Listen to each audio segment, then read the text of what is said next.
Meus irmãos,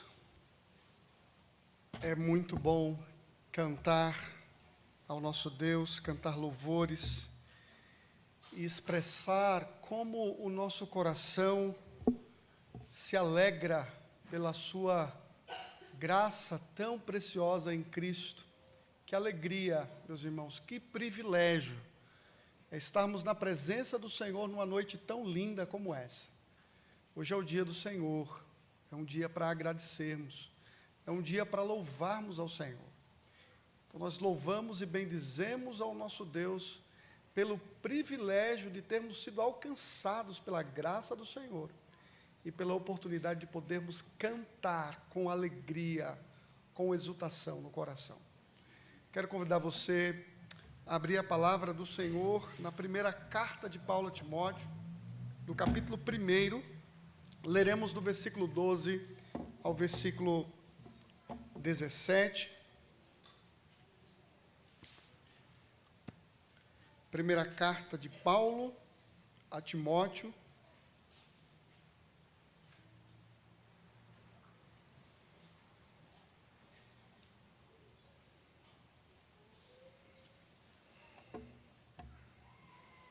Capítulo 1, do versículo 12 ao versículo 17. E assim nos diz a santa e inerrante palavra do nosso Deus. Sou grato para com aquele que me fortaleceu, Cristo Jesus, nosso Senhor, que me considerou fiel, designando-me para o ministério, a mim, que no outro tempo era blasfemo e perseguidor insolente, mas obtive misericórdia, pois o fiz na ignorância, na incredulidade. Transbordou, porém, a graça de nosso Senhor com a fé e o amor que há em Cristo Jesus. Fiel é a palavra e digna de toda aceitação, que Cristo veio ao mundo para salvar os pecadores, dos quais eu sou o principal. Mas por esta mesma razão me foi concedida misericórdia, para que em mim, o principal, evidenciasse Jesus Cristo, a sua completa longanimidade, e servisse eu de modelo a quantos hão de crer nele para a vida eterna. Assim, ao Rei eterno, imortal, invisível, Deus único, honra e glória pelos séculos dos séculos. Amém. Até aqui a leitura da palavra do nosso Deus. Vamos orar. Soberano Pai, Tu sabes, Tu vês que o nosso coração explode de alegria na Tua presença nessa noite. Nós bendizemos ao Senhor, porque Tu és bom, porque as Tuas misericórdias se renovam a cada dia e porque elas não têm fim. Como é precioso, ó Deus, podermos servir ao Senhor e termos a consciência de que somos filhos de Deus. Pai eterno, fala o nosso coração, em nome de Cristo.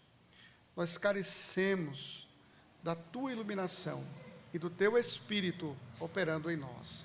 Fala ao nosso coração, em nome de Cristo Jesus, para a Tua glória. Amém.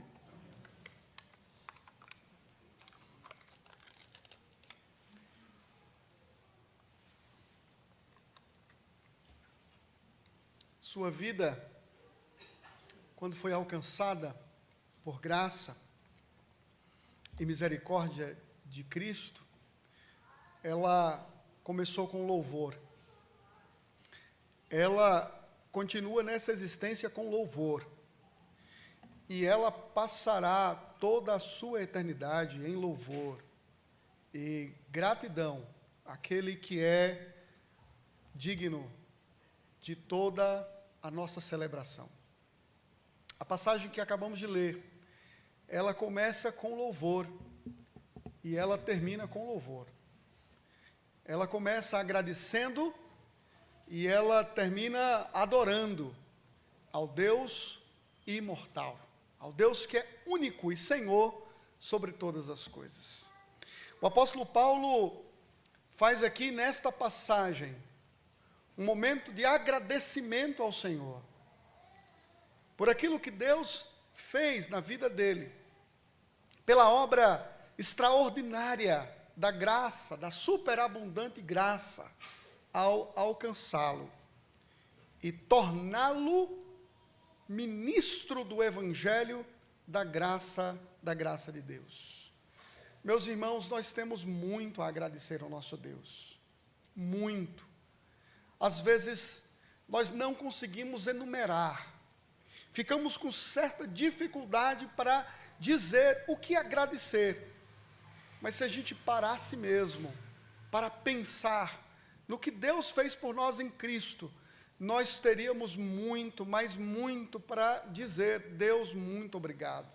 Muito obrigado por tudo aquilo que o Senhor fez e continua a fazer da minha vida. O apóstolo Paulo está escrevendo ao jovem Timóteo. Ele havia deixado Timóteo em Éfeso com uma finalidade: combater a heresia que assolava a igreja. Esta era a missão de Timóteo. Enquanto ele se dirigia à Macedônia, ele então deixa Timóteo em Éfeso para admoestar algumas pessoas, falsos mestres, que se colocavam como mestres, doutores da lei, mas o apóstolo Paulo fala aqui que eles não sabem de nada, nem daquilo que eles ensinam, nem daquilo que eles falavam, mas, pelo contrário, essas pessoas se colocavam, pelo seu ensino e pela sua postura, em oposição à sã doutrina que ele diz que é o Evangelho da glória do Deus bendito. O que esses homens faziam era exatamente se colocar em oposição à sã doutrina que é segundo o Evangelho da glória. E ele diz mais que ele foi encarregado por Deus para o exercício desta vocação tão preciosa, que é a pregação deste Evangelho. E por isso, então, a partir do versículo 12, ele passa a expressar a sua gratidão a Deus e o seu louvor a Deus pela graça abundante do nosso Deus operando na sua vida, não só salvando, mas também o designando para a obra de Deus.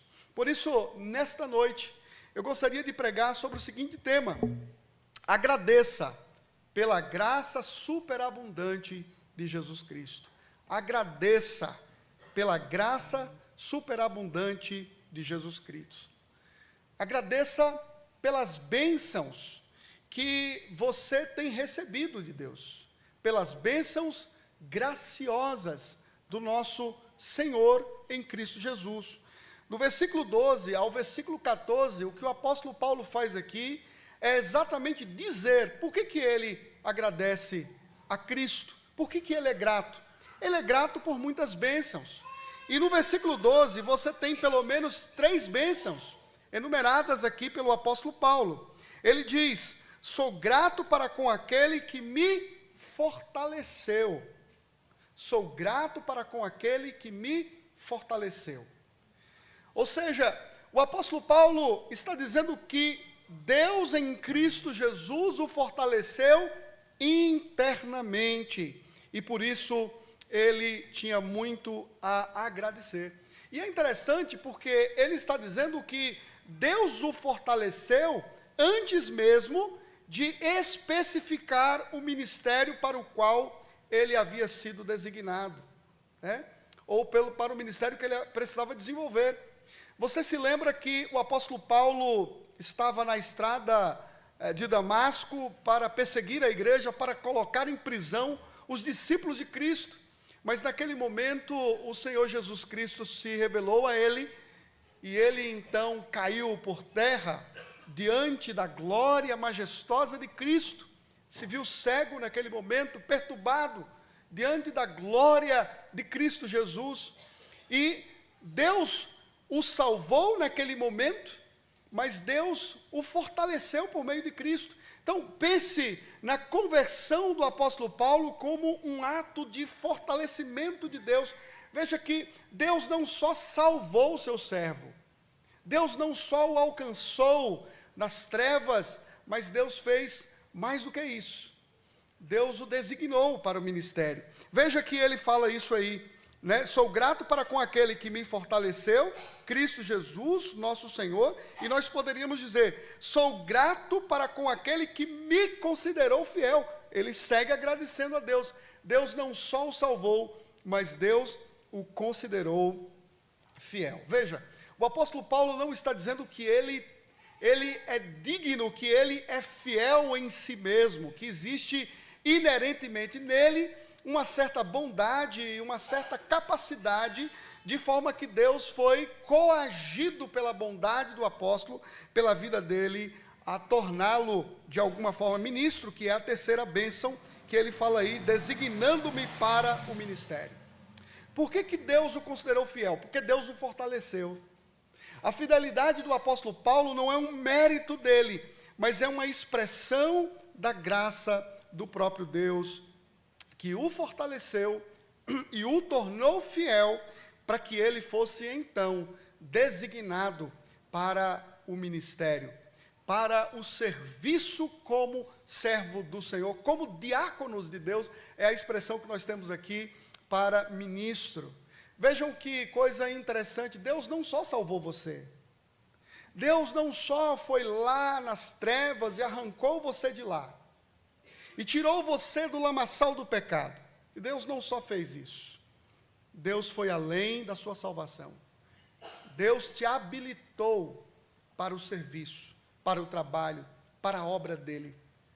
Então, isso é precioso para nós compreendermos exatamente isso, que Deus não só nos redime, não só nos coloca num banco sentado para então cantarmos, Deus nos habilita, Deus nos capacita, Deus nos prepara para fazermos o seu trabalho. É por isso que você não pode servir a Deus pensando no que você sabe fazer, nas suas habilidades, no que você é capaz de fazer. Não, eu vou fazer isso porque eu sou bom nessa área e eu consigo desenvolver essa tarefa porque é a minha especialidade, né? Então eu sou capaz de fazer tal coisa.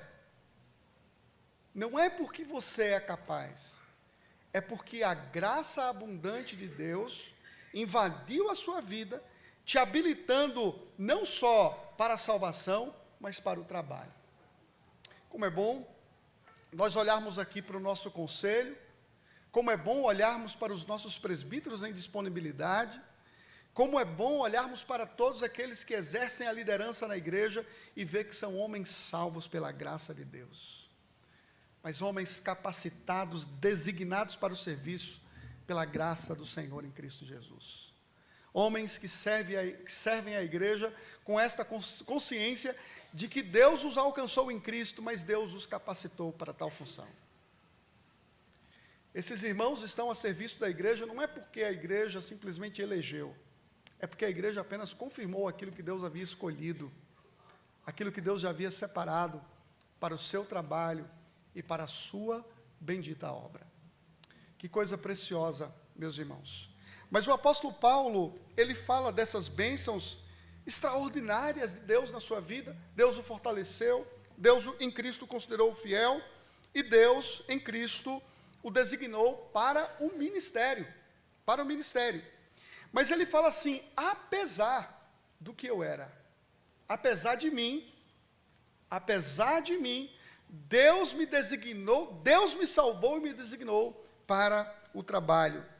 Veja no versículo 13, a mim que no outro tempo era blasfemo e perseguidor e insolente. Olha que coisa interessante, 3 bênçãos e três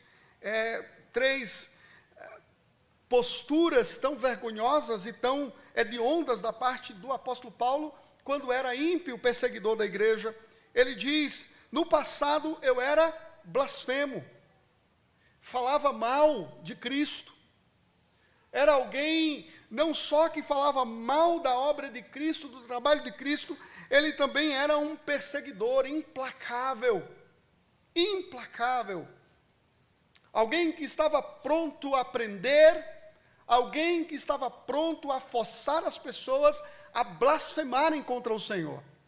Ele não só blasfemava contra Cristo, como estava violentamente perseguindo a igreja, levando muitos a blasfemarem contra o próprio Cristo Jesus. Vejam que essa era a postura do apóstolo Paulo naqueles dias. Veja, não é tão diferente dos dias de hoje. Aqueles que não amam a Cristo são aqueles que zombam, são aqueles que escarnecem.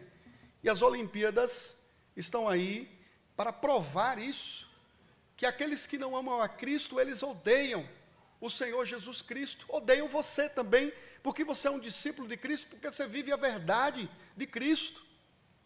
Mas o que Paulo está dizendo é que ele não só era um blasfemo, ele era um perseguidor violento da igreja, que estava disposto a levar os discípulos a se afastarem, a se distanciarem de Cristo Jesus. Ele também era um insolente. Ele era um insolente. Tratava as pessoas com insolência. Era a sua postura diante do povo de Deus. Há esperança para um homem assim? Tem jeito para um homem tão vil, tão mau, blasfemo, perseguidor, insolente, que trata com insolência o próprio Deus, zombando, escarnecendo, que trata com insolência o próprio povo do Senhor, a igreja de Cristo? Por isso, quando o Senhor Jesus se revela a ele, o Senhor Jesus Cristo diz: Saulo, Saulo, por que tu me persegues? Mas, Senhor, não estou perseguindo a sua pessoa, eu estou perseguindo a seus seguidores. Mas zombar da igreja de Cristo é zombar do Cristo. Zombar da noiva de Cristo é zombar dele. Escarnecer do povo de Deus é escarnecer do próprio Deus. O apóstolo Paulo estava nesta fúria violenta contra o povo de Deus. Mas olha o que ele diz: mas obtive misericórdia, pois o fiz na ignorância e na incredulidade. Olha, eu obtive misericórdia porque aquilo que eu fiz não foi assim com uma consciência sóbria de que eu estava perseguindo o autor da vida. O apóstolo Paulo, por diversas vezes, ele descreve que ele era um homem zeloso pelo judaísmo. E o que ele estava fazendo por convicção. É interessante, né? Ele estava perseguindo a Cristo, mas na sua consciência, ele não estava perseguindo o autor da vida. Ele estava perseguindo uma fraude. Essa era a consciência do apóstolo Paulo. É por isso que teve jeito para ele, não foi um ato de blasfêmia contra o Espírito Santo de Deus. Porque se o apóstolo Paulo tivesse conscientemente perseguindo a Cristo, sabendo que ele era o Filho de Deus, encarnado, que veio ao mundo para salvar o pecador, não haveria esperança para ele, meus irmãos. Não haveria salvação para ele. É por esta razão que ele está dizendo aqui que ele o fez na inocência e na ignorância. Porque se ele tivesse culpa, se ele tivesse consciência do que ele estava fazendo, ele seria então perdido completamente. Veja, ele não está dizendo que ele não está se desculpando. Ele só está dizendo que o pecado que ele cometeu não era pecado para a morte. Não era pecado para a perdição eterna. Porque ele fez sem saber quem era Jesus. Quem és tu, Senhor? Não foi essa a pergunta? Quem és tu, Senhor? Eu sou Jesus, a quem você persegue. Então, irmãos, Paulo está dizendo que Deus o alcançou em Cristo, porque aquilo que ele fez, ele não fez consciente de que era de fato o autor da vida, Cristo, mas ele fez e ele era culpado pelo seu erro, ele era culpado pelo mal que estava fazendo. E ele diz: transbordou, porém, a graça de nosso Senhor com a fé e o amor que há em Cristo Jesus. Eu acho lindo demais as vezes que o apóstolo Paulo usa essa expressão transbordar. Onde abundou o pecado, superabundou a graça de Cristo. Onde abundou o pecado, superabundou a graça. Foi exatamente o que a graça fez aqui, como um rio transbordante, invadiu o coração do apóstolo. O coração incrédulo foi inundado por uma fé viva e verdadeira em Cristo. O coração inundado por um ódio terrível e violento contra a igreja de Cristo foi inundado por um amor profundo pelo Senhor e pelo seu povo, a tal ponto dele dizer: eu preferia ser anátema do que ver o meu povo indo para o inferno. O apóstolo Paulo teve um coração transbordado pela graça de Deus. E nós, irmãos, também temos um coração inundado pela graça do Senhor. Nós servimos ao Senhor porque fomos alcançados por Ele, fortalecidos por Ele. E aqui nós estamos para o serviço. Queridos presbíteros, é por isso que vocês servem, porque vocês foram fortalecidos.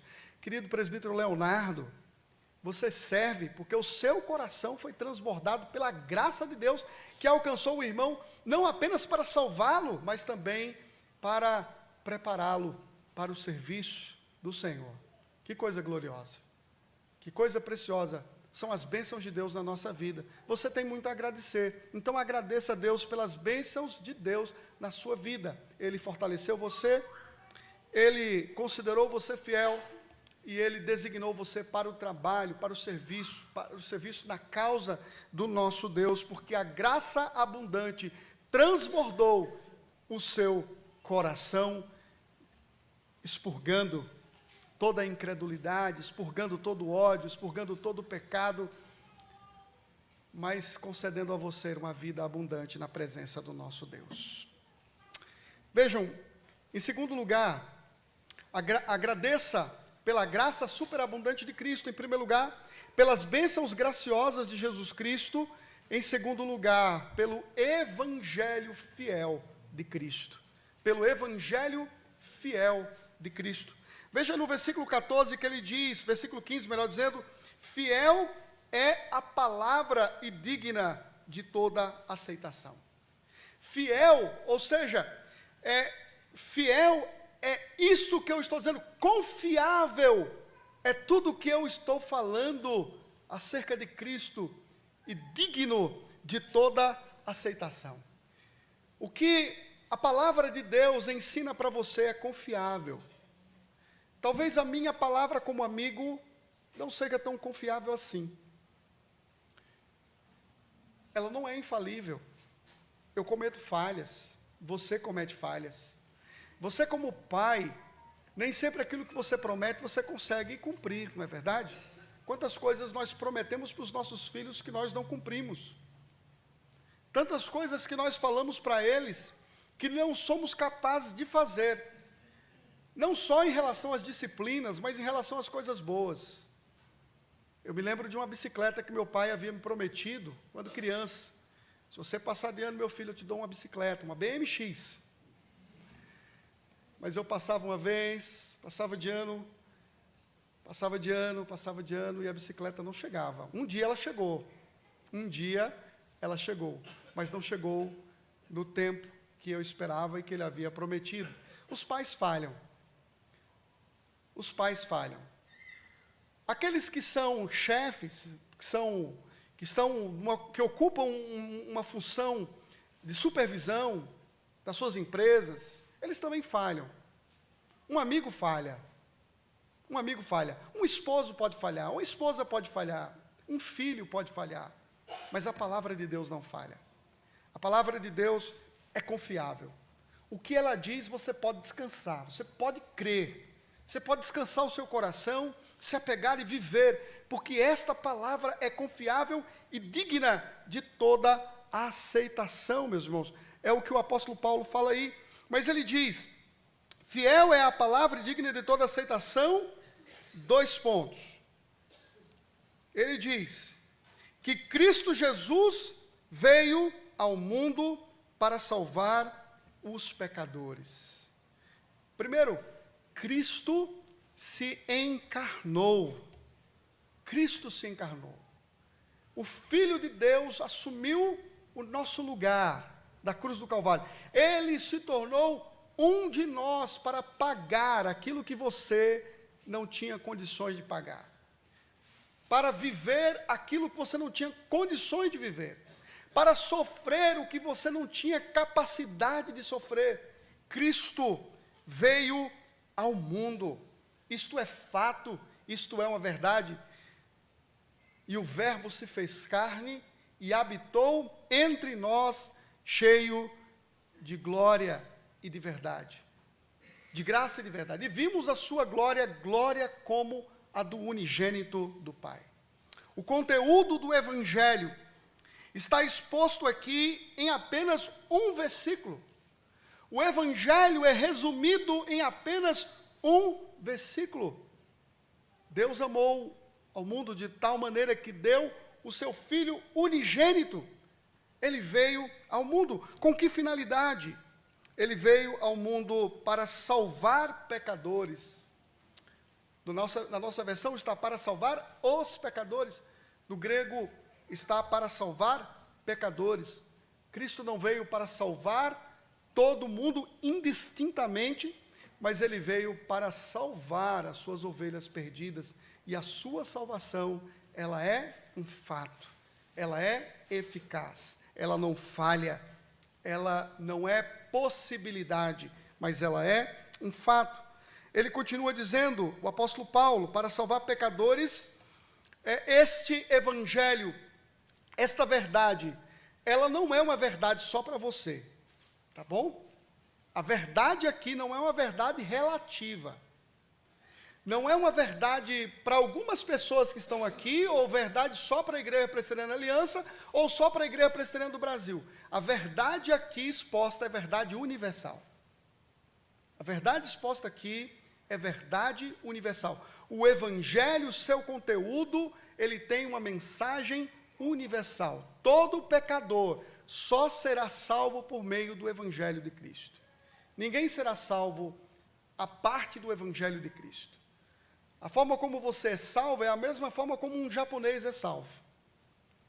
Você não é salvo de uma forma aqui, ele é salvo de outra forma lá. O evangelho que salva você é o mesmo evangelho que salva qualquer outra pessoa à parte do Brasil, da nossa cidade. É por isso que nós investimos em missões, para que os nossos missionários anunciem o evangelho da graça, porque só esse evangelho é suficientemente capaz de transformar o pecador. Mas o que Paulo deixa claro aqui é que a salvação, ela é pessoal, ela é individual. Você precisa crer no evangelho. O evangelho precisa adentrar a sua vida, iluminar o seu coração e produzir fé. É por isso que ele diz, no mesmo versículo, dos quais eu sou o principal. Que Cristo Jesus veio ao mundo para salvar os pecadores, dos quais eu sou o principal. Ele disse que ele era o menor dos apóstolos, no texto que foi lido aqui na nossa liturgia, e em Efésios ele diz que ele é o menor dos menores santos. O apóstolo Paulo tinha essa consciência de que ele não era uma pessoa grande. Por quê? Segundo o texto de 1 Coríntios, ele era um perseguidor da igreja. E aqui a sua consciência era tão grande acerca do seu próprio pecado, que ele foi um perseguidor da igreja, que ele maltratou a igreja de Cristo, que a sua consciência era de que ele era o principal dos pecadores. Como seria bom se pudéssemos ter uma consciência mais sóbria do que nós fomos à parte de Cristo, ou do que somos, né? Do que as pessoas são à parte de Cristo, ou do que você é em Cristo. Se você tiver consciência do que você foi à parte de Cristo, do ser humano que você era, você será mais agradecido. Se você tiver consciência do que você se tornou em Cristo, você será mais agradecido. Ele nos transportou do império das trevas para o reino do Filho do seu amor. Meus irmãos, o evangelho precisa iluminar o nosso coração. O evangelho precisa escancarar o nosso coração, todas as falhas da nossa alma, da nossa vida. E só assim teremos um coração grato diante de Deus.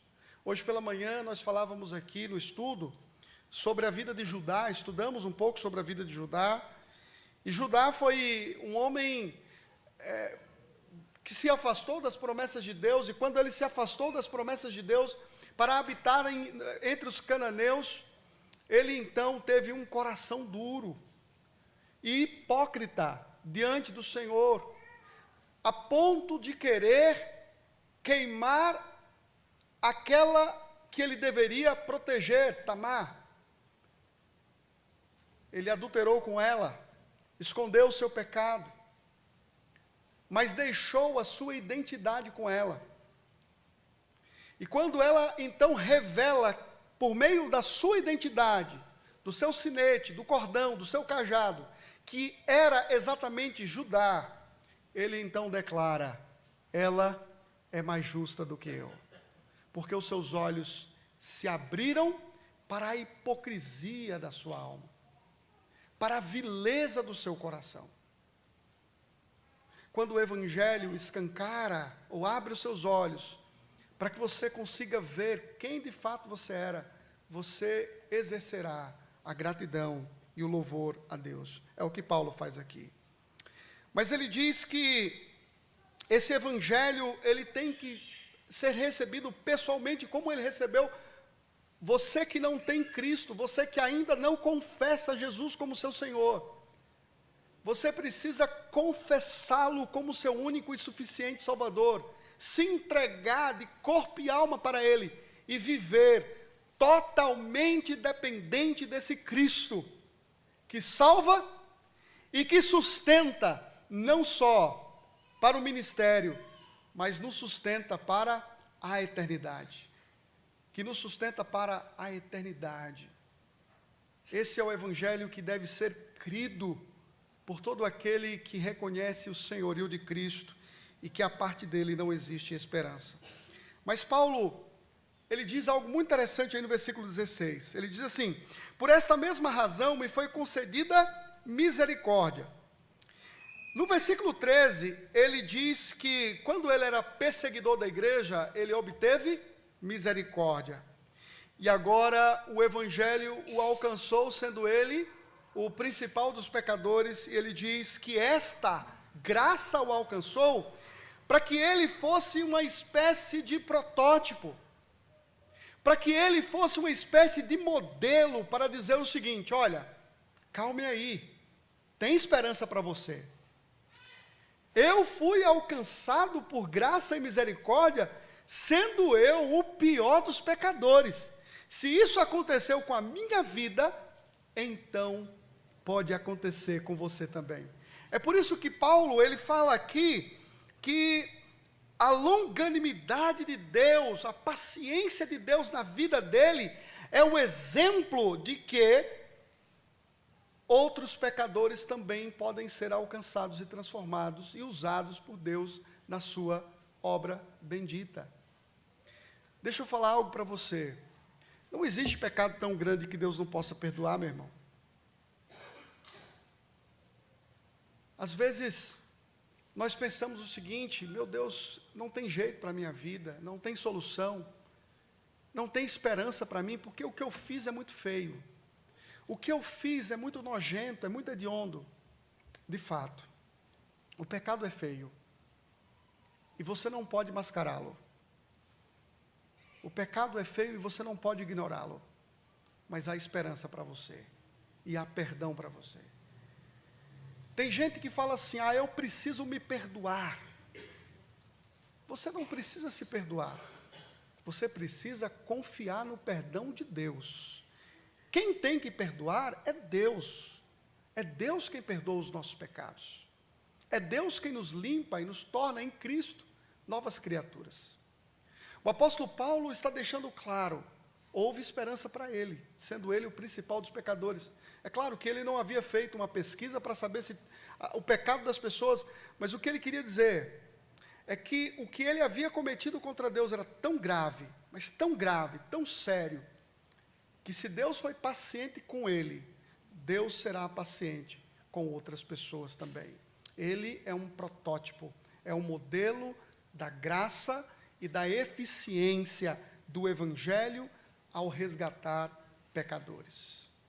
Como não agradecer por isso? Como não expressar louvores a Deus? pelo Evangelho que iluminou os nossos olhos, pelo Evangelho que revelou quem nós somos e quem Deus é em Cristo Jesus. Seja grato, não se esqueça da sua salvação, e não se esqueça daquilo que Deus fez com você. Aquilo que Deus fez contigo, assim como o que Ele fez com Paulo, era motivo de testemunho, é o que você tem que fazer no seu prédio, é o que você tem que fazer entre os seus vizinhos, é o que você precisa fazer no seu trabalho, é testificar, é testemunhar para as pessoas que a graça de Deus transforma, que a graça de Deus muda pecadores, que a graça de Deus alcança o pior dos pecadores e que há esperança para aquela mãe, há esperança para aquele filho, há esperança para aquele pai que está em trevas, que está distante de Deus, e a sua vida precisa testemunhar acerca da paciência de Deus. Se Deus foi paciente com você, Deus pode ser paciente com seu filho, Deus pode ser paciente com seu irmão, Deus pode ser paciente com seu pai, com sua mãe, e alcançá-los por graça. Este Evangelho é confiável, e é por isso que nós precisamos pregá-lo com fé e com esperança, porque o nosso Deus transforma. Agradeça pela superabundante graça de Jesus Cristo, pelas bênçãos dele na sua vida, pelo Evangelho dele fiel, revelado ao seu coração, mas também agradeça, em último lugar, pela glória inigualável do nosso Deus. Pela glória inigualável do nosso Deus. Vejam, o texto começa dizendo: dou graças, ou sou grato para com aquele que me fortaleceu. E o texto termina dizendo: assim ao Rei eterno, imortal, invisível, Deus único, honra e glória pelos séculos dos séculos. Amém. O texto termina com uma doxologia, com adoração, com louvor ao nosso Deus. Sua vida, sua nova vida, começa com louvor. Sua nova vida continua nessa existência com louvor. E sua vida, por toda a eternidade, continuará em louvor e adoração. Porque não existe, meu irmão, nesta vida, nem na vida por vir, um ser tão belo, que possa preencher a sua alma, tão abundante, tão transbordante, como o nosso Deus. Quando nós estávamos cantando aqui, é difícil não se emocionar a cada culto, é difícil não se emocionar quando nós estamos na presença do nosso Senhor, nos conscientizamos do que cantamos. Vocês viram o último cântico, o último hino do nosso coral? É tudo o que eu estou falando. O que eu estou pregando aqui, o que o coral cantou há alguns minutos. Perceberam isso? O que eu estou pregando aqui é o que nossa equipe de música cantou há poucos instantes, a bondade de Deus. Você consegue pensar no que você canta? Você consegue raciocinar o que você está falando? O louvor não pode ser, meu irmão, palavras soltas ao vento. Você já experimentou falar com alguém sem pensar, sem prestar atenção no que você está falando? Você vai começar a falar um monte de coisa e não vai falar nada. Quando nós louvamos a Deus, nós precisamos prestar atenção naquilo que nós falamos para Ele, porque Ele é singular, porque Ele é excelso, porque Ele é belo. O que cantamos, o que falamos no culto, tem que estar aqui e tem que acender aqui. O que estar aqui precisa queimar aqui. Precisa queimar a alma, o coração. É a sensação da presença gloriosa de Deus inundando sua vida, inundando a sua alma, fazendo você pensar no que Ele é, no que você é, aos pés de Cristo Jesus. E Paulo fala que ele serve a um rei, ao rei nós servimos, ao rei nós adoramos, somos súditos desse rei, somos servos desse rei. E ele então dá as características do rei divino. O rei é eterno, o rei é único, o rei é imortal, ele é eterno, enquanto você é efêmero, você tem uma vida passageira, você viverá eternamente, mas a sua vida é finita, sua vida é pequena, é palha, diante daquele que vive por toda a eternidade. O nosso rei, ele é único, não existe outro além dele, não existe outro Senhor, não existe uma outra verdade além de Cristo, não existe uma outra possibilidade. Eu sinceramente, eu não sei o que de fato as pessoas querem expressar quando elas pegam o quadro da ceia, que por sinal, por si só já é uma quebra do segundo mandamento, com a imagem de Cristo, mas eu não sei o que as pessoas querem fazer ao elaborar uma outra figura, a não ser expressar ódio por Cristo. Não sei se eles querem apresentar, e certamente eles querem apresentar uma outra verdade, mas não existe uma outra verdade, porque a verdade é absoluta. O nosso Cristo é absoluto. Ele disse: eu sou o caminho, a verdade e a vida. Eu sou, porque Ele é singular, Ele é único, não existe outro além dele. O rei que é imortal, não é passível de morte, ele não se divide, ele não pode morrer, ele não pode ser extinto, ele não pode ser apagado, ele não pode ser diminuído, e nem pode ser engrandecido, porque ele é tudo. Ele é invisível, ninguém jamais viu a Deus, e ninguém verá a Deus, mas o Filho é a expressão exata do ser de Deus. Nós veremos a Cristo, isso basta, porque Ele é Deus. Senhor, mostra-nos o Pai. Filipe, há quanto tempo estou convosco? Quem vê a mim, vê o Pai. Cristo é tudo o que nós precisamos, porque Ele é inigualável. Adore a Deus, seja grato a Deus, porque você tem o privilégio de servir o Rei glorioso, que é inigualável. Não existe privilégio, não existe alegria maior do que essa.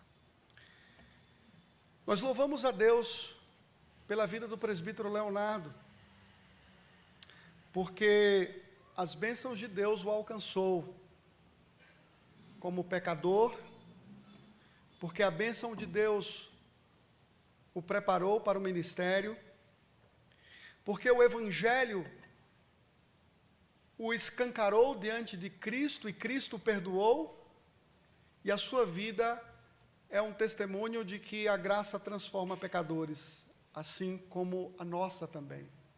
Nós louvamos a Deus porque o presbítero Leonardo, juntamente conosco, celebra ao Deus glorioso, hoje e por toda a eternidade, conosco. É por isso que nós queremos agradecer, especialmente nessa noite, pela vida dele, tendo em vista que, neste dia, nós louvaremos a Deus pelos seus 25 anos de serviço como presbítero desta igreja. Que Deus seja glorificado pela vida do seu servo, e que Deus seja glorificado pela sua e pela minha vida, para a glória de Deus. Amém.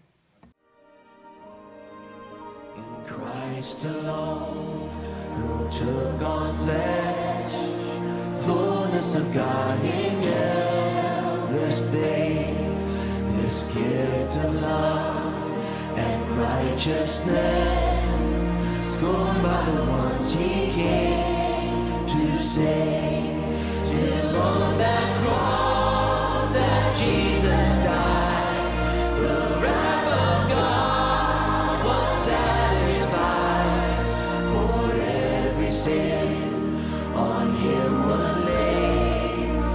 here in the death of